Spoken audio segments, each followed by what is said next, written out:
아, 안녕하세요. 카메라가 휘었어. 아, 몰라. 너무 힘듭니다.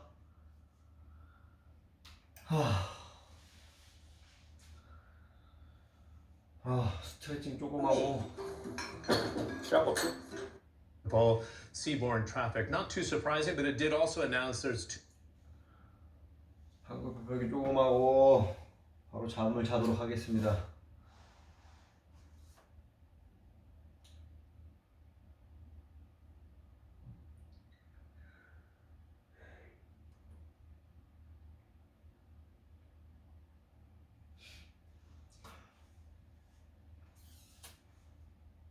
Vessel's owner is indeed Japanese. Now, the current technical manager that's been doing the operation so far, BSM, said they tried to dredge along with tugging, but they're not having a great deal of influence so far. And in fact, if you look at some of the photos that are out there, you see this digger underneath the Ever Given, the vessel that's stranded, and it seems completely dwarfed.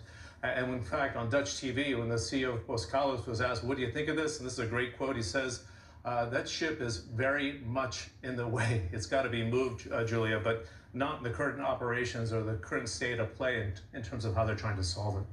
I'm sort of smiling, but it's not funny at all. But very much in a way is most definitely understating the problem here. Diverting the vessels. Yeah, it's a very Dutch sense of humor. I was about to say, even drier than the Brits. I mean, let's talk about the Suez Canal.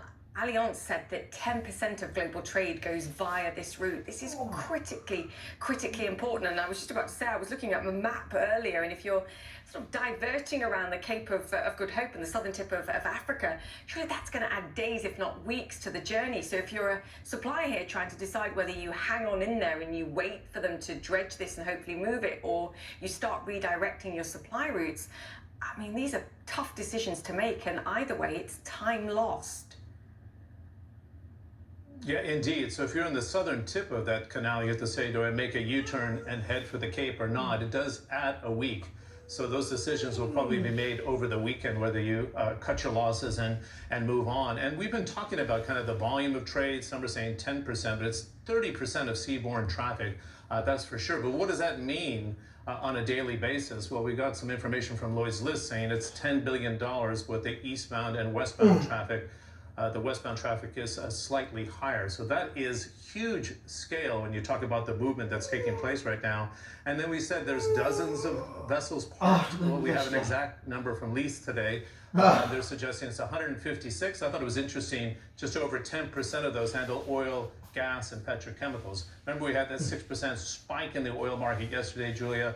We're coming down a little bit, down about 2.5% on Brent, 2.75% and 3% for WTI. So no panic in the oil market. They think this can be solved as we go forward. It's not going to be that much of a simple equation. And then you have to start thinking about the fallout here of the claims going forward.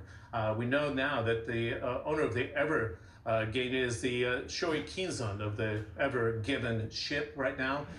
Evergreen Marine is the one that chartered it, and they're suggesting that the third-party owner will, of course, have to pay. They say have no claims so far, and the number one priority right now is getting that vessel afloat yet again. Yeah, watch this space. We shall see. John Terrace, thank you so much for that. There's not much space. That's the point. All right, let's move on.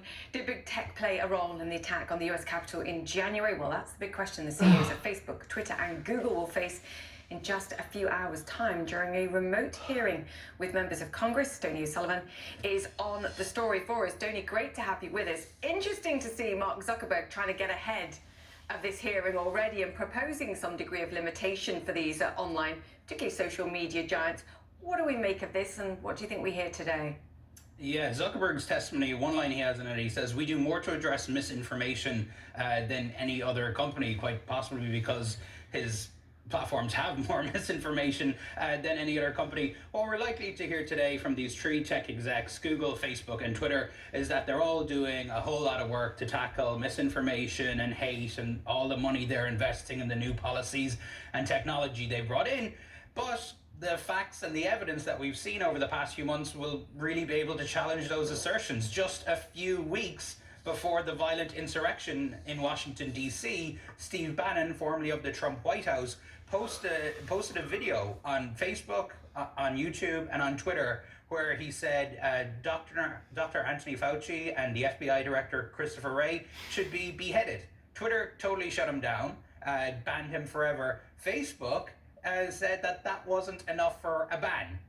His account is also still up on YouTube. So there's so many examples like that. There's hundreds, there's thousands of examples, frankly. So it's going to be, I think, quite difficult for somebody like Mark Zuckerberg to say, I don't want my platform to be used to incite violence, and then stand by decisions like the Bannon one. Threatening to behead someone is not enough to 한국 후기 trigger 10개만 하고 a 끝내겠습니다. comment being taken down or for someone 너무 being 힘들어. banned. I mean, really. What 잘하겠어. about, there's two things for me here. It's the algorithms that we've talked about so many times in the past that push people towards creating an echo chamber of like-minded views, which in this case pushes people towards extremism. Stop the Steal, of course, post the election was critical to the Capitol attacks.